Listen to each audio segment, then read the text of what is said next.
Hello and welcome back to my channel. Today we're going to talk about the literary drama that was sweeping the internet the summer of 2021, aka Kidneygate. Before we get started, I want to highlight these adorable earrings that say land back on them in rainbow letters. I got them from Insurgents when they were tabling at the opening of La Pepa in Oakland. And I will put the link to their Instagram or their little @ down in the description below. With that being said, let's get into the roadmap. So for this roadmap, I'm going to be talking about 5 separate things. The first being who is Kidney Lady, which I think was the most prominent phrase being tossed around on Twitter when this was all going down. Then we're going to get into the beginning of the actual conflict surrounding Kidneygate. Then we're going to be talking about the Kindest, which is the short story by Sonia Larson, which was at the center of the next section, which is the legal battle. And then after that, we're going to get into wrap up and final thoughts. So with that being said, let's get started. Who is Kidney Lady? If you were involved in writing Twitter or literary Twitter in October of 2021, you may have heard them talking about someone called Kidney Lady. Kidney Lady, or Dawn Dorland, was given a platform in the New York Times for the first time in 2021 in a feature story by Robert Kolker that detailed the ongoing legal dispute between her and author Sonia Larson. The article was titled, "Who is the Bad Art Friend?" and it was published on October 5th, 2021, and brought to light the details of an ongoing legal fight between Dorland and Larson regarding the publishing of Larson's short story, The Kindest. More on that in a minute. The reason why I'm doing a short intro for this is because the meat of the story is quite a lot to chew, but the reason why I'm starting with this introduction of who Dawn Dorland is instead of who Sonia Larson is because Dorland approached the Times to write about the conflict instead of the other way around. It hit me as extremely strange that not only did they pick up Dorland's story solely on her solicitation, but that Kolker intentionally muddies the waters in terms of how the reader is meant to receive Dorland. Kolker describes Dorland as a little extra, and that her friends call her a feeler, open-hearted and eager, pressing to make connections with others even as, in many instances, she feels like an outsider. An essayist and aspiring novelist who has taught writing classes in Los Angeles, she is the sort of writer who, in one authorial mission statement, declares her faith in the power of fiction to share truth, to heal trauma, to build bridges. "I'm compelled at funerals to shake hands with the dusty men who dig our graves," she has written. She is known for signing off her emails not with "all best" or "sincerely," but "kindly." Even framing the title as a question suggests that there's meant to be a division of ethical burden on Larson and Dorland, as though their actions are both equally bad. However, I don't want to get ahead of myself, so let's get into the full story. So getting into the actual beginning of the story, I'm going to detail the whole origin story between Kolker's article and the Wikipedia entry for the story, because this essentially sparked an explosion of discourse in different circles of artists on the internet and what it means to be a poor creative peer. I'm also going to be giving some mild critique on the presentation of the story itself, because I think a decent chunk of the discourse surrounded how Dorland's story was presented by Kolker, and how Kolker painted the portrait of Larson as overwhelmingly negative. Kolker's article details the conflict between writers Dawn Dorland and Sonia Larson by opening the narrative with Dorland's story of kidney donation. Dorland donated her kidney to a stranger who was suffering with kidney failure because his wife was not a compatible donor. The recipient's wife, however, then went on to donate her kidney to someone else who was a compatible donor, in an action dubbed chain donation. Kolker also describes Dorland's donation as, quote, "perhaps the kindest and most consequential thing she might ever do in her life." Tell us how you really feel, Robert. Jeez. When Dorland was in recovery, she wrote a letter to the person at the end of this chain donation. Kolker describes the letter as heartfelt and includes this quote from the letter. "Personally, my childhood was marked by trauma and abuse. I didn't have the opportunity to form secure attachments with my family of origin. A positive outcome of my early life is empathy, that it opened a well of possibility between me and strangers. While perhaps many more people would be motivated to donate an organ to a friend or a family member in need, to me the suffering of strangers is just as real. Throughout preparation for becoming a donor, I focused a majority of my mental energy on imagining and celebrating you." The letter in full, which Kolker doesn't publish, was posted to a private Facebook group that Dorland had created before the surgery, specifically to post updates for friends and family. Her surgery was scheduled for June 24, 2015. Kolker details that Dorland noticed someone was reading all the posts, but not interacting, meaning that they weren't leaving a like, a reaction, a comment, or anything. And that person was Sonia Larson. Kolker rewinds the timeline to talk about Larson and Dorland's first meeting and how they became friends. In 2007, Larson and Dorland met at a writing center called Grub Street in Boston, Massachusetts. For a long time, Dorland and Larson were running into each other in the same workshops, readings, classes, events, etc. Since then, Larson had become the director of a literary conference held by Grub Street called Muse and the Marketplace. She also had short fiction work published in Best American Short Stories and joined a group of published writers who called themselves the Chunky Monkeys, which included author of Little Fires Everywhere, Celeste Ng. Little Fires Everywhere was also recently adapted into a miniseries on Hulu with Kerry Washington and Reese Witherspoon, and it is fucking fantastic. Which has nothing to do with anything, I just felt like mentioning it. Kolker also remarks of this that Ng admires Larson's ability to create characters who have these big blind spots. While they think they're presenting themselves one way, they actually come across as something else entirely. When it comes to literary success, the stakes can be pretty low. A fellowship or residency here, a short story published there, but it seemed as if Larson was having the sort of writing life that Dorland once dreamed of having. After many years, Dorland, still teaching, had yet to be published, but to an extent that she had once had a writing community, Grub Street was it. And Larson was, she believed, a close friend. Right off the bat, what this does is position Dorland as a victim. By juxtaposing Ng's comment with his own description of Dorland's perception of Larson's career, Copeland has created a narrative in which Dorland feels inadequate and is overshadowed by Larson's success, and that Larson's critique of Dorland's actions are not only unfounded, but unjust. At the same time, Kolker also condescends to the reader about what Larson's career is in reality by saying that, quote, the stakes can be pretty low, which also insinuates that whatever Larson thinks of her own career is also unfounded and unjust. Once again, tell us how you really feel, Robert. Kolker then goes on to say that Dorland reached out to Larson on July 21st, 2015, a little under a month after her surgery, and according to Kolker, over email on July 21st, 2015, Larson answered Dorland's message with a chirpy reply, "How have you been, my dear?" Dorland replied with a rundown of her next writing residencies and workshops, and as casually as possible asked, "I think you're aware that I donated my kidney this summer, right?" Only then did Larson gush, "Ah, yes, I did see that on Facebook that you donated your kidney. What a tremendous thing." Afterward, Dorland would wonder, if she really thought it was that great, why did she need reminding that it happened? What really irritates me about this is the word choice that Kolker makes of as casually as possible, as though this isn't objectively strange that someone should directly ask for attention for a good deed they did. I'm of the rule of thought that if what you did was truly out of the goodness of your own heart, you wouldn't make an unnecessary spectacle out of it. To DM someone you haven't spoken to in over 8 years and then demand that they pay attention to something you did, which you are claiming is an altruistic act, is making an unnecessary spectacle out of the good deed that you've done. It goes past the designation that Kolker makes at the beginning of the piece where he calls her a little extra, and enters the territory of a lot extra. Kolker then proceeds to detail this piece of Dorland's experience by writing, "They wouldn't cross paths again until the following spring. A brief hello at AWP, the annual writing conference, where the subject of Dorland's kidney went unmentioned. A month later, at the Grub Street Muse conference in Boston, Dorland sensed something had shifted, not just with Larson, but with various Grub Street eminences, old friends and mentors of hers who also happened to be part of Larson's writing group, the Chunky Monkeys. Barely anyone brought up what she'd done, even though everyone must have known she'd done it. It was a little bit like if you've been at a funeral and nobody wanted to talk about it. It was just strange to me," she said. "I left that conference with this question. Do writers not care about my kidney donation? Which kind of confused me, because I thought I was in a community of service-oriented people." I realize with the way that Kolker words this that at this point in the narrative, he thinks that this is indicative of Larson being two-faced, and that she somehow got everyone to turn against Dorland in an effort motivated by hatred or contempt.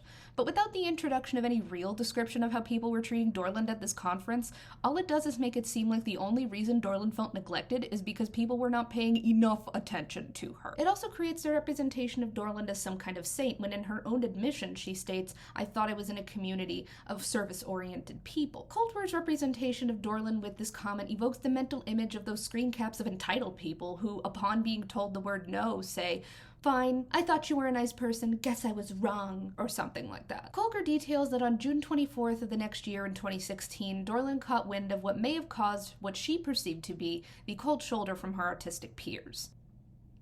Her Facebook friend, identified by Kolker as Tom Meek, commented under one of her posts that Larson had written a story about kidney donation, and that Dorland had come to mind when he had heard of it. He asked if she was the inspiration behind it, and ended his comment with, "Still impressed you did this." Kolker describes Dorland as confused, and posits the question from Dorland's perspective. Why would Sonia write about it, she wondered, and not tell her? Dorland emails Larson about the story and asks if she can read it, to which Larson agrees. This was still in 2016. Dorland didn't read the story until 2 years later, in June 2018, when it was made available online for free. More on that later. In 2016, Larson tells Dorland that she was working on a story, quote, about a woman who receives a kidney, partially inspired by how my imagination took off after learning of your own tremendous donation. I hope it doesn't feel too weird for your gift to have inspired works of art. Dorland responded that she was a little surprised, since we're friends and you hadn't mentioned it. Larson stressed that the story is not about Dorland or her particular gift, but about the narrative possibilities she began thinking about. Dorland replies, "It's the interpersonal layer that feels off to me, Sonia. You seem not to be aware of my donation until I pointed it out. But if you had kicked off your fiction project at this time, well, I think your behavior is a little deceptive, or at least weird." Larson writes back, "Before this email exchange, I hadn't considered that my individual vocal support, or absence of it, was of much significance." Kolker extrapolates from this exchange that Larson's response was, quote, shrouded in politesse, and that she was really saying, "Who said we were such good friends?" Except Dorland is blatantly lying here. Larson, as Kolker writes himself prior to this interaction, was fully aware of Dorland's organ donation. She just wasn't giving what Dorland felt was the appropriate amount of attention to it. But what she's also doing is conflating the deficit of attention she received with receiving no attention whatsoever. I cannot say personally I would perceive this as the action of someone who is, quote, service-oriented, as she so claims. Personally, this reads to me as someone who wants attention, and if they don't get it, will lash out and perceive the attention someone else gets as an attack on themselves. But Sonia Larson is the weird one. Sure. Sure, Jan. What Kolker does is affirm Dorland's skewed sense of slight and reality by inserting his own interpretation of Larson's responses to Dorland, all but solidifying Larson as the villain of the story who wrongfully assailed Dorland's character. Kolker then goes into detail on Dorland's struggle to be published and the work which Dorland titles Econoline, which joins the perspective of a present self with memories of a rural childhood. This work is heavily inspired by her childhood in rural Iowa, and that when she noticed people in her cohort at Grub Street reading Marilyn Robinson's Housekeeping, she knew she wanted to write. Kolker looks back at Larson and Dorland's friendship, saying that everyone at Grub Street knew Larson. She was one of the popular, ever-present people who worked there. On nights out with other grubbies, Dorland remembers Larson getting personal, confiding about an engagement, the death of someone she knew, and plans to apply to MFA programs. Though Larson now says she shared such things widely. When a job at Grub Street opened up, Larson encouraged her to apply. Even when she didn't get it, everyone was so gracious about it, including Larson, that she felt included all the same. Now, as she read those strained emails from Larson about the story of a kidney donation, her kidney donation, Dorland wondered if everyone at Grub Street had been playing a different game, with rules she failed to grasp. Once again, Kolker's word choice is really betraying him. He's presenting it as saying, "on nights out with other grubbies," and then ends the sentence by saying, "though Larson now says she shared such things widely," as if the two statements are in opposition to one another. He's already prefacing there being multiple people present for Larson's disclosures of personal things, and merely highlighting Dorland's presence as though her being there means Larson is the only one she was truly speaking to, which is not how talking in groups works. He also describes Larson as one of the popular, ever-present people who worked there. Like, maybe because it's her fucking job, Robert? My question for Kolker is, would you apply the same sentence structure to, let's say, a well-known artist in an artist's colony? Does the same line of logic apply to any other situation for you? I don't think it does. Dorland immediately took to Facebook and posted on July 18th, "I discovered that a writer friend has based a short story on something momentous I did in my own life, without telling me or ever intending to tell me." And in parentheses writing, "another writer tipped me off." Then waited a day and sent Larson both a text and an email on July 19th, which read, "I am still surprised that you didn't care about my personal feelings. I wish you'd given me the benefit of the doubt that I wouldn't interfere." On July 20th, Dorland then writes to her, "Am I correct that you do not want to make peace? Not hearing from you sends that message." I really think Kolker shoots himself in the foot here because this doesn't sound like someone who wants to make peace. This sounds like harassment. If Dorland truly wanted to make peace, she would have talked to her first, privately, the way she had been doing this entire time. But by taking her anger to Facebook in a publicly available posting, what she wants to do is designate Larson guilty until proven innocent, and externalize a private issue to outcast Larson to a larger group of people. On July 21st, Larson responds by saying, "I see that you're merely expressing real hurt, and for that I am truly sorry. I myself have seen references to my own life in others' fiction, and it certainly felt weird at first, but I maintain that they have the right to write about what they want, As do I, as do you. For me, honoring another's artistic freedom is a gesture of friendship and of trust. Kolker then goes on to detail Larson's childhood and path to writing, and the character Chun Tao, who recurs in Larson's work beginning in her short story Gabe Dove. Here's where I take a lot of issue with the way Kolker writes about this whole situation. It's not so much his own opinion as it is the choice of words he's using to influence the opinion of the reader. He says, in time, Larson moved beyond mere political commentary to revel in her character's flaws, like a more socially responsible Philip Roth, though every bit as happy to be profane and fun and provocative. Even as she allows readers to be one step ahead of her characters to see how they're going astray, her writing luxuriates in the seductive power that comes from living an unmoored life. He described thick, winding streams and lush mountain gorges. The rudderless Chun Tao narrates in Gabe Dove, obviously thinking I'd enjoy this window into my ancestral country, but in truth, I wanted to slap him. By using phrases like mere political commentary, every bit as happy to be profane, and rudderless, what Kolker is doing is sowing seeds of distaste for Larson and her work in the reader's mind. He's presenting this article as though there is no defined destination for the reader to come to, while simultaneously shaping the path they use to come to it. Compare this to the way he talks about Dorland. When he talks about her path to writing, he uses arguably more positive adjectives and creates a much more sympathetic picture of who Dorland is than Larson. So with Kolker's introduction of the character of Chun Tao in Larson's writing, we come to the issue of the Kindest. Chun Tao is the main character of the short story that started the entire legal battle. More on that in a minute. In it, Larson writes her as an alcoholic who is in need of a kidney transplant after a car accident, and receives the kidney of a donor named Rose, whose name was Dawn in early drafts of the story. Kolker writes, white, wealthy, and entitled, the woman who gave Chun Tao her kidney is not exactly an uncomplicated altruist. She is a stranger to her own impulses, unaware of how what she considers a selfless act also contains elements of intense, unbridled narcissism. Rose wants to meet Chun Tao to celebrate the success of the transplant, to celebrate, to commune. Only she really wants something more, something ineffable, like acknowledgement or gratitude or recognition or love. Here's information that Kolker includes about Chun Tao and how Larson fits her into the narrative of the Kindest. I think they both confuse love with worship, and they both see love as something they have to go get. It doesn't already exist inside of them. All through the Kindest, love or validation operates almost like a commodity, a precious elixir that heals all pain. The thing about the dying Chun Tao narrates toward the end is that they command the deepest respect like an underground river resonant with primordial sounds, the kind of respect that they steal from one another. They aren't entirely equal, however. While Chun Tao is the story's flawed hero, Rose is more a subject of scrutiny, a specimen to be analyzed. The study of the hidden motives of privileged white people comes naturally to Larson. When you're mixed race, as I am, people have a way of confiding in you, she once told an interviewer. What they say, often about race, can be at odds with how they really feel. In the Kindest, Chun Tao sees Rose from the start. She knows what Rose wants, to be a white savior, and she won't give it to her. So she's the kindest bitch on the planet, she says to her husband. By the end, we may no longer feel the need to change Chun Tao. As one critic in the literary journal Plowshares wrote when the story was published in 2017, something has got to be admired about someone who returns from the brink of death unchanged, steadfast in their imperfections. For some readers, The Kindest is a rope-a-dope. If you thought this story was about Chun Tao's redemption, you're as complicit as Rose.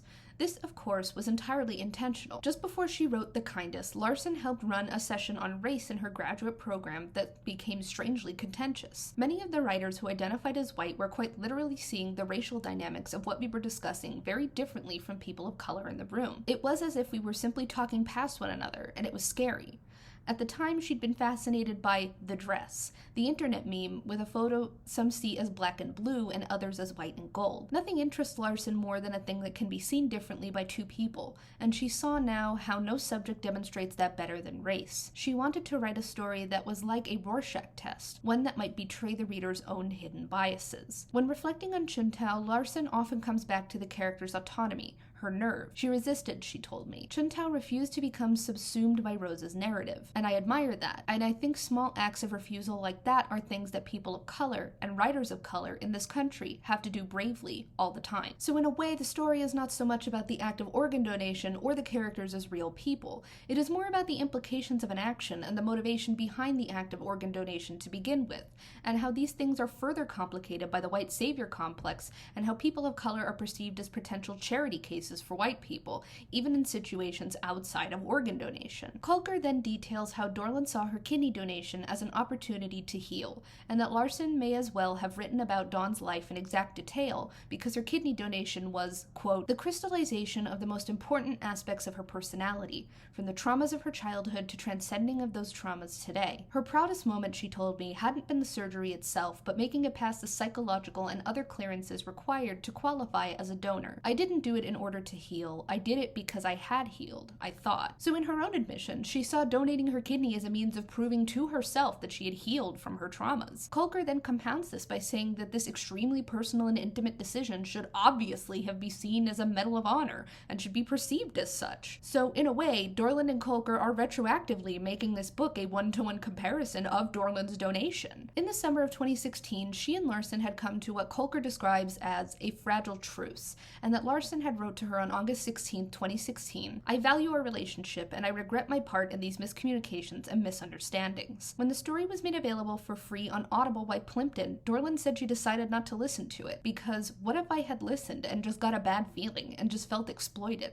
What was I going to do with that? What was I going to do with those emotions? There was nothing I could do.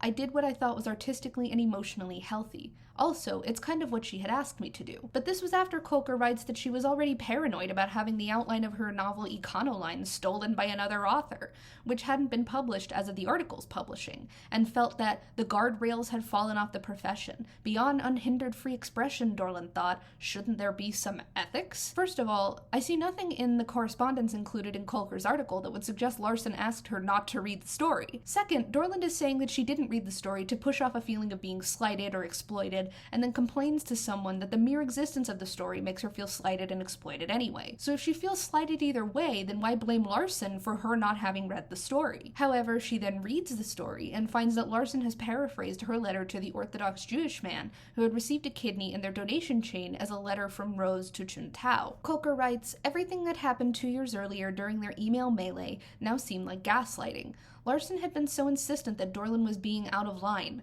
breaking the rules, playing the game wrong, needing something she shouldn't even want. Basically, she'd said, I think you're being a bad art friend, Dorland told me.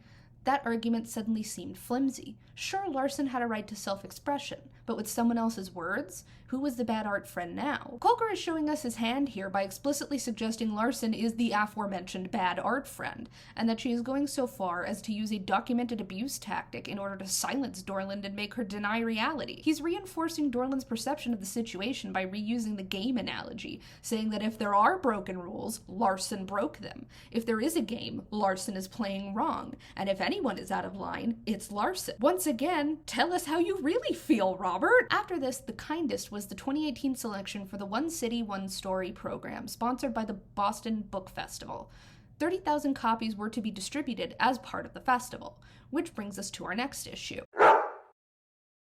On the grounds that the printing of her letter was a violation of copyright law, Dorland began tracking down every institution or organization that was affiliated with Larson and notified them that Larson had, according to her, plagiarized her letter. On July 3, 2018, Dorland's lawyer Jeffrey Cohen sent the Boston Globe a cease and desist order which demanded they not print the Kindest for One City, One Story, or they would be liable for damages up to $150,000 under the Copyright Act. On July 17th, Larson's lawyer James Gregorio replied to the cease and desist order, saying that Dorland's actions constituted harassment, defamation per se, and tortious interference with business and contractual relations. Larson's lawyer argued that the letter a donor may send to a recipient is what Kolker calls basically a genre. They follow particular conventions that are impossible to claim as proprietary. Cohen suggested that Dorland settle with the book festival for $5,000 and an attribution to her be included in the story, or a link to a website for more information on kidney donation. Larson's contract included what is identified as an indemnification letter,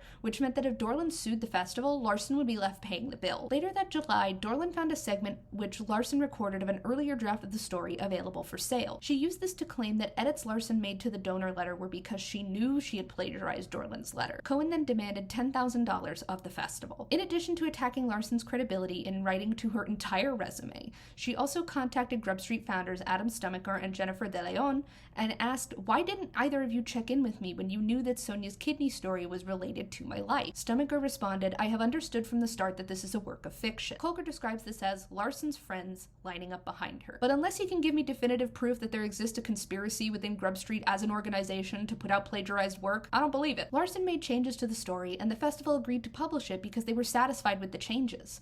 Cohen, however, let them know that Dorland was still not satisfied, and if they ended up publishing it, she would sue. Kolker writes, Dorland's lawyer told the Globe that Larson had asked the audio publisher to make changes to her story on July 15, 2016, in the middle of her first tense back and forth with Dorland, because the text includes a couple of sentences that I'd excerpted from a real-life letter. In truth, Larson had been frustrated by the situation. She seemed to think she had ownership over the topic of kidney donation, Larson recalled in an email to the audio publisher in 2018. It made me realize that she is very obsessive. It was then in August 2018, facing this new onslaught of plagiarism claims, that Larson stopped playing defense. She wrote a statement to the Globe declaring that anyone who sympathized with Dorland's claims afforded Dorland a certain privilege. My piece is fiction, she wrote. It is not her story, and my letter is not her letter, and she shouldn't want it to be. She shouldn't want to be associated with my story's portrayal and critique of white savior dynamics, but her recent behavior, ironically, is exhibiting the very blindness I'm writing about, as she demands explicit identification in and credit for a writer of color's work. Here was a new argument for sure.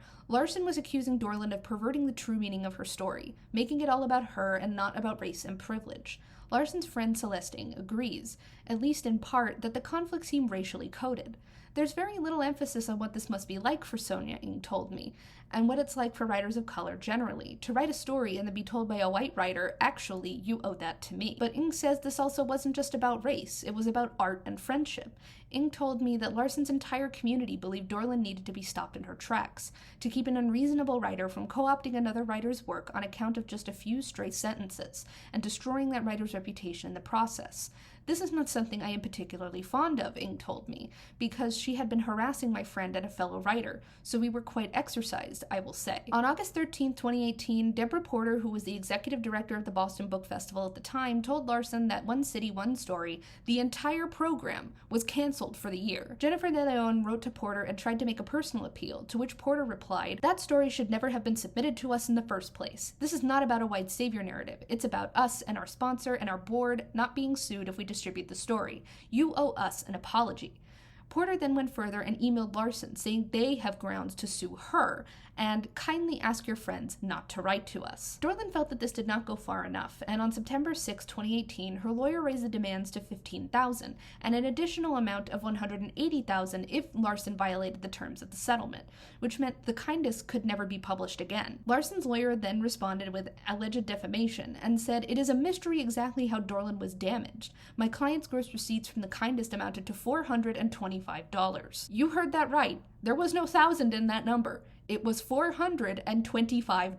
Dorland then went even further and tried to sue Larson in small claims court for the payment of her legal fees to Cohen on the first case. However, on January 30th, 2019, Dorland and Cohen were sued by Larson and Gregorio for defamation and tortious interference. Larson remarked, you haven't asked me one question about the source of inspiration in my story that has to do with alcoholism, that has to do with the Chinese American experience. It's extremely selective and untrue to pin a story on just one thing, and this is what fiction writers know. I have no idea what Dawn is thinking. I don't, and it's not my job to know.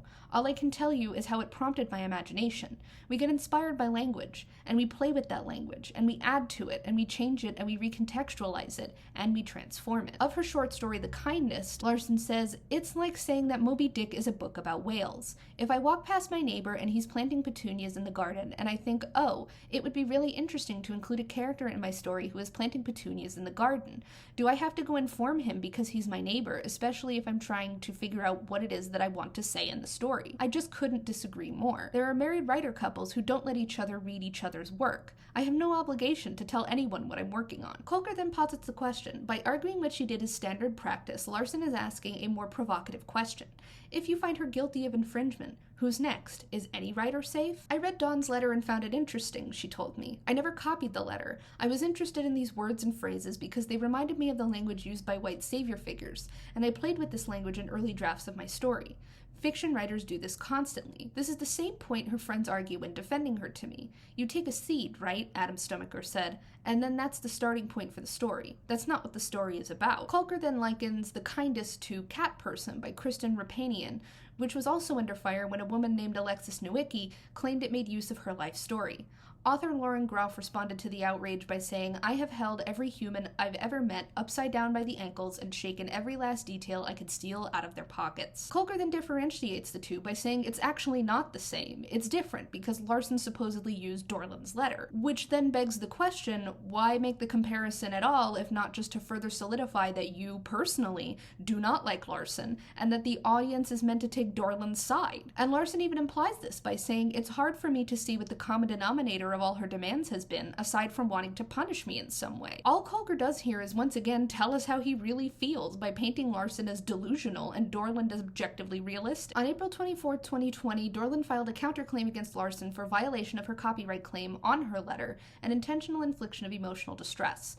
The judge dismissed the emotional distress claim in February of 2021. In the discovery phase, text between Larson and her friends discussing Dorland's surfaced. Larson and her peers were following Dorland's story with a morbid curiosity, and were largely in agreement that Dorland was engaging in the publicization of her kidney donation to receive an unending fanfare. Over their email exchange in the summer of 2016, Larson was updating the group chat on what they were saying, and they were all telling each other what they thought about it. It's not a good look for everybody involved, that's all I'm gonna say. When the emails surfaced, Dorland attributed the cold shoulder she got at AWP to this email exchange and group chat gossip.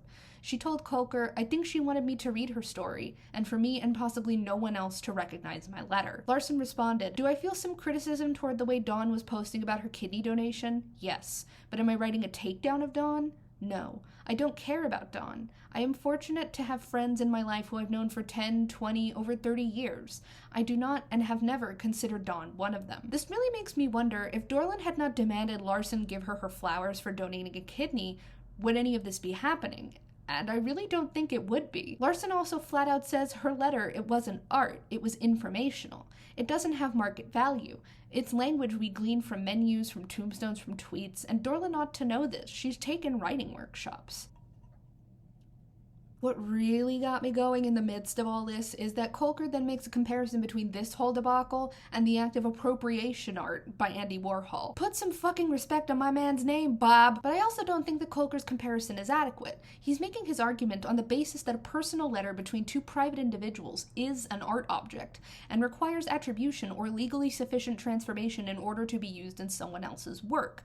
But he's not offering any court cases in which that has been determined to set precedent. He's just putting forward an example of the Andy Warhol Foundation having been required to provide attribution to Lynn Goldsmith for use of her photo because the court determined the use was, quote, not a distinctive enough transformation. He's assuming that a personal letter between two private individuals being considered an art object is an objective truth that we have all agreed upon prior to the reading of this piece, and then proceeds as such. It doesn't meet the burden of proof to carry his argument through to the end of the piece the way that he proceeds it. What further tips the scale against Dorland is that she attended 3 different virtual panels on which Larson is a panelist, where Larson felt as though Dorland was stalking her, and where she should have felt shame, she felt pride? She said, "To me, it seemed like she dropped the facade for a minute.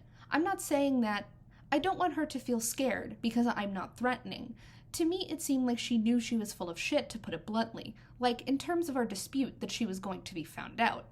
According to Dorland, she was doing reconnaissance for the ongoing litigation, but what really strikes me is that she and Kolker feel the need to repeatedly reinforce in the reader's mind that Dorland does not come from a place of privilege, yet also includes excerpts from Larson's Gabe Dove, in which white college students lounge on the ground undisturbed in an open grass field, which Larson identifies as a demonstration of white privilege. Dorland has decided that her behavior is normal and not aggressive, so she's normal, and if you don't like it, then you're not normal. If that's not the pinnacle of privilege, I don't know what is. On top of this, Dorland and Kolker repeatedly state that this is not privileged behavior, nor is it aggressive behavior. If you have to repeatedly assure me that your behavior is not fucked up and evil, you might not feel your behavior is completely innocent. In my opinion, it feels like they know that the jig is up at that point, and then have to whitewash this clear act of aggression to make it seem normal. Otherwise, the reader would be forced to view Dorland negatively and be less inclined to side with her. And as I demonstrated previously, Kolker just won't have that. Even though Dorland says her presence was not there to intimidate Larson,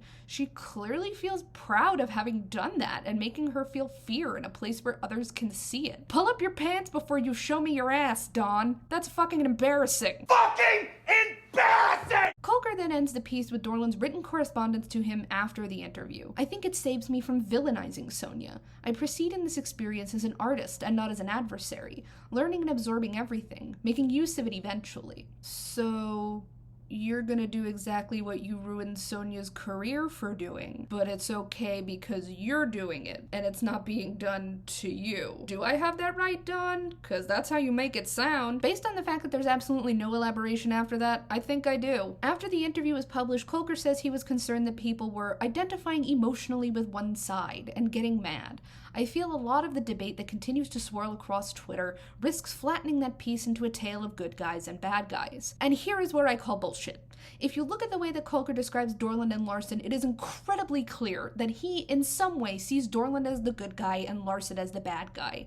He even goes in so far as to let Dorland have the final word of the piece, not even in the interview, but in a written correspondence after the interview. He didn't have to let her get the last word in. He chose to let her have the last word. And in my opinion, he let her have the last word because he personally believes her to be right, and therefore professionally positioned her narrative as the correct one. Not only has Dorland effectively destroyed Larson's career, but these legal proceedings made the Kindest public and allowed literary critics to jump on the bandwagon and make the dogpile even heavier. Katie Waldman, staff writer for The New Yorker, claimed that it made a cartoon of the donor character and the prose is bad. On October 12, 2021, Grub Street announced there would be an investigation into the dispute, and on October 29th, it was announced that Larson, in addition to Allison Murphy and Jennifer De Leon, were leaving their positions, but that artistic director Christopher Castellani would be remaining. That felt like 1,000 years. Let's try and look back. First, we went over who Dawn Dorland is and what the name Kidney Lady means. Then we went over the personal dispute between her and fellow author Sonia Larson. We then went over how Larson's story, The Kindest, was the center of a still ongoing legal battle over copyright law. Final thoughts. What are my final thoughts? My final thoughts is that, it is my personal opinion that Dawn Dorland is a dangerous human being. Like, obscenely dangerous. She single-handedly destroyed multiple people's careers because they didn't pat her on the back hard enough for donating a kidney. I'm also in shock and disbelief at the fact that there seemed to be no hesitation on the part of the New York Times and Kolker in running this story, and painting Dorland as the innocent victim, when all of her own actions point to the opposite. People like Dawn Dorland are the reason why people are afraid to write, not because they're afraid of copyright infringement or plagiarism, but because as the industry stands, it will enable people with her social privilege to completely destroy you. Like, taking The Kindest out of printing wasn't enough. Being paid the fucking pittance of $425 wasn't enough. Even having Larson afraid for her own personal safety wasn't enough. In my opinion, she behaves as though nothing she does to Larson is ever going to be enough. She behaves as though she's going to make her pay for the rest of their natural lives. I'm in an MFA program right now, and I think of what Dawn Dorland did to Sonia Larson every time I sit down to submit something to a publisher. I think of all the people who could destroy me, and that the industry at large is perfectly fine in enabling them to do so. Imagine if Larson was completely alone in this, instead of having a close-knit group of friends who stood by her. What would have happened? I don't know. I'm genuinely afraid of Dawn Dorland, and I haven't even met her. Even though Kolker tried to make her look good, he did not come through. What this piece communicated to me is that the work of marginalized voices is still struggling to be heard, and that as long as people like Dawn Dorland are giving that much space to behave the way they do, we will continue to struggle. That is what I took away from this article. I also think that if the perspective was flipped, if Dawn Dorland were a woman of color and Sonia Larson was a white woman, what would be the public consensus? How would Kolker frame this? Based on the way that Kolker wrote this piece, I feel he would do exactly the same as what he did here, and paint the white woman as the innocent victim and the woman of color as the aggressor, but instead of making Dorland look good, he'd be making Larson look good. If that's not meant to be my takeaway, Kolker needs to write with more objectivity. With that being said, that's the end of today's video. So help me God, if I see anyone coming for me in the comments, all I have to offer you is this. In the words of Miss Megan Thee Stallion, keep my cat up out your mouth cause that's your man's food. Mind your damn business. Read a book, watch a movie, run wild. Bye.